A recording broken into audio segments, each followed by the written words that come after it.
Everyone. আজিৰ কবিতাটো পঠিয়াইছে কুলদীপ দাসে ফেচবুকৰ জৰিয়তে।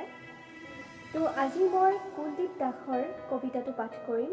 তেওঁৰ কবিতাটোৰ নাম হৈছে নিশাৰ আন্ধাৰ মোৰ প্ৰিয়। তেন্তে আহক কবিতাটো আৰম্ভ কৰোঁ। নিশাৰ আন্ধাৰ মোৰ প্ৰিয়, হৃদয়ৰ আস্ফালন নেদেখে যে কোনেও।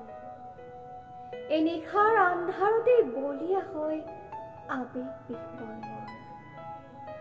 মইতো নোৱাৰোঁ দিনৰ পোহৰত ভদ্ৰতাৰ মুখা খুলিব, কামনাৰ জুই জ্বলাব। সেইবাবে নিশাৰ আন্ধাৰ মোৰ প্ৰিয়।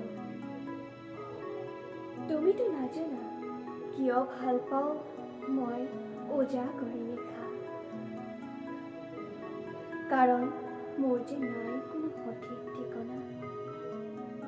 সেইবাবে মোৰ প্ৰিয় অন্ধকাৰ নিশা। দিনৰ পোহৰত বেদনা কঠোৰ স্মৃতি বুটলিছোঁ, নিশাৰ আন্ধাৰত সেইবোৰ হিচাপ কৰিছোঁ। পোহৰে মোৰ লগত লুকা-ভাকু খেলিছে, তাৰ বাবে নিশাৰ আন্ধাৰক আপোন কৰিছোঁ। মুক্ত বিহংগ মনেৰে হেৰুৱা অতীতৰ ক্ষণ গঢ়িছোঁ।